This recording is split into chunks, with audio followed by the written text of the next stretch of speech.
우리가 빛의 속도로 갈 수 없다면 7. 7번째.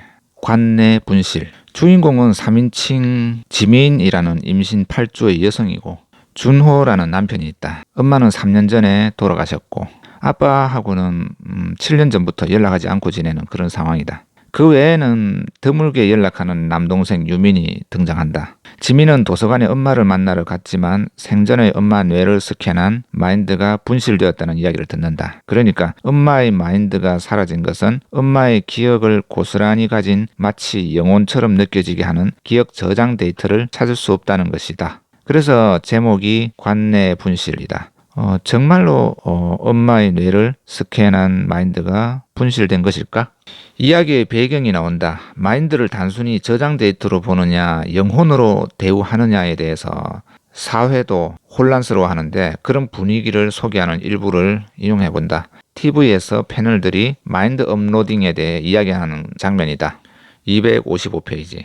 한 명의 여성 MC를 둘러싼 4명의 남성 패널들이 마인드와 영혼이라는 주제로 토론을 하던 중이었다. 패널 중 누군가가 뇌에서 일어나는 모든 일은 전기적 신호와 화학적 신호의 연속으로 해석할 수 있고 마인드를 구축하는 데 성공한 것은 뇌 속의 다양한 화학적 신호들 펩타이드와 신경 전달 물질의 영향을 전기적 신호로 데이터화할 수 있었기 때문이라고 설명했다. 여자가 말했다. 그러나 최근의 연구 결과들은 부정적입니다. 스캐닝된 시냅스 패턴이 더 이상 가소적으로 변형되지 않는다는 관찰이 이어지면서 마인드가 영혼이 아니라는 주장에 힘이 실리고 있죠. 한 사람의 자아는 끊임없이 변해갑니다. 성장하고 배우고 반응하고 노화하면서 개인의 정체성을 구성하는 것이죠. 그렇다면 변형되지 않는 마인드는 영혼 그 자체가 아니라 죽은 시점에서 고정되어 버린 일종의 박죄된 정신에 가까운 것이 아닐까요?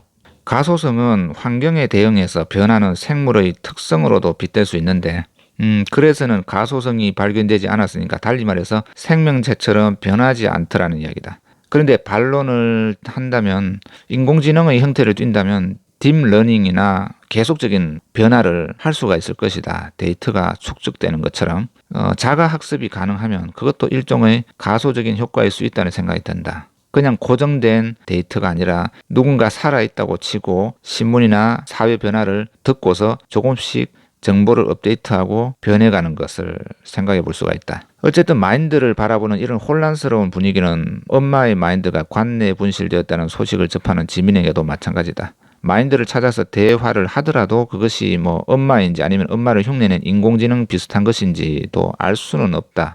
그런데 막상 마인드가 사라졌다고 하니까 엄마의 마인드를 찾아다닌다. 작품은 지민이 엄마의 마인드를 찾는 과정에서 발생하는 심리적인 변화, 출산을 앞둔 여성 직장인, 경력 단절 여성, 또 거기다가 임신 우울증 같은 것도 살짝 터치를 한다.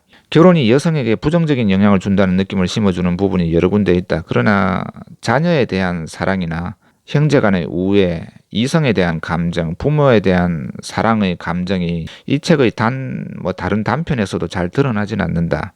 사실은 그것 때문에 참으며 살아가는 사람들이 생각보다 많은데 말이다. 결혼해서 행복한 사람들도 있고 불행한 사람들도 있듯이 자녀로 인해 행복한 사람들도 있고 고생하는 사람들도 있는데 이 작품 전체에서 결혼이나 임신에 대해 보여주는 워딩들은 어둡다. 음식에서도 단짠이 매력이 있듯이 밝음과 어두움이 좀 더 균형 있었다면 더 굉장한 작품이 되었을 거라고 생각이 된다. 이번 작품은 인간의 의식, 영혼이라는 주제가 드러난다. 그래서 함께 읽어볼 책을 소개한다. 2020년에 나온 앤 드루이안의 코스모스, 가능한 세계들 1장, 단세포 생명체의 의식에 대한 글이다.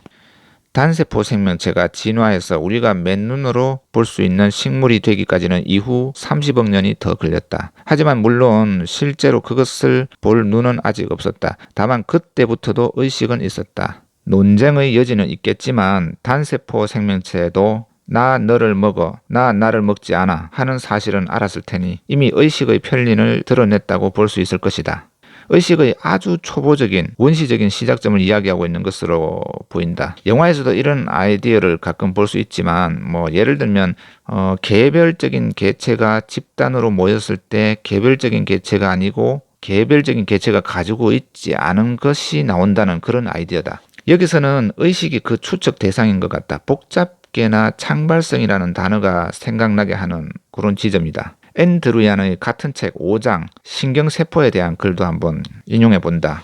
칠레와 페루 앞바다의 해저에는 아마도 살아있는 유기체로서는 지구에서 제일 큰 존재가 있다. 수많은 덩굴손 같은 것들이 물속에서 우아하게 나부끼는 그것은 그리스 영토만한 집단을 이룬 미생물들이다. 그 군체의 옛 선조에 해당하는 존재는 스트로마톨라이트라 불리는 화석으로 보존되어 있는데 그것은 광합성하는 미생물인 남세균들이 모여서 이룬 집단이었다. 그들이 바로 뇌 발달의 초기 단계를 이뤄낸 존재였다. 이 방대한 미생물 매트의 한 중간에 있는 미생물이 배가 고프면 포타슘, 칼슘 파동의 형태로 전기 메시지를 내보내어 매트의 가장자리에 있는 친구들에게 알린다. 메시지는 이온 통로를 통해서 전달된다. 중앙에 있는 미생물들에게서 시작된 노란 포타슘 파동이 이웃 미생물들의 중계를 거쳐 가장자리까지 이어진다. 메시지는 이봐 친구들 먹을 걸 독차지하지 말아줘 하는 뜻이다. 그러면 매트 가장자리의 미생물들이 영양소 섭취를 줄인다. 이런 군체의 옛 조상들이 이런 메시지 전달에 전문화한 세포, 즉 신경세포를 진화시켰을 가능성이 있다. 여기서는 뇌 발달의 초기 단계를 이뤄낸 존재였다고 말한다. 이런 내용이 있는 과학책은 자칫 널리 소개되지 않을 수 있다. 그 이유는 다양할 것이다. 그래서 우리는 최신 과학 교양서가 제때 읽히지 않고 수십 년이 지나서 화석처럼 굳어져 가지고 박물관에 들어갈 때가 되어서 그때 되어서야 다른 나라에서 다 딸고 따라서 사용하고 난 후에야 학생들에게 고전이라는 이름으로 추천되는 경우가 발생할 수 있다.